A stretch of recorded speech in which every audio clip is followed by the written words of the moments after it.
আজ তোমাদের খোঁজ দেব অপূর্ব সুন্দর একটা মন্দিরের, কলকাতা শ্রী স্বামীনারায়ণ মন্দির। মন্দির প্রাঙ্গণটি একদম ঝাঁ চকচকে। 200 একর জমির ওপর তৈরি এই মন্দির।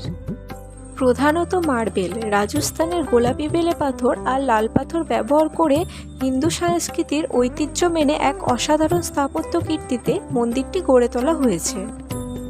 কারুকার্য করা এই পাথরের মন্দির আর মন্দিরের ভেতরে শান্ত মনোরম পরিবেশ আপনাদের মুগ্ধ করবে।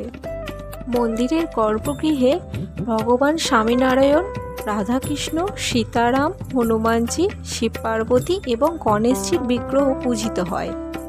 2014 সালে আনুষ্ঠানিক পূজা অর্চনার মধ্য দিয়ে মন্দিরটি সর্বসাধারণের জন্য খুলে দেওয়া হয়। সকাল 7:30 থেকে দুপুর 12টা অবধি আর বিকেল 4টে থেকে রাত 8টা অবধি মন্দির খোলা থাকে।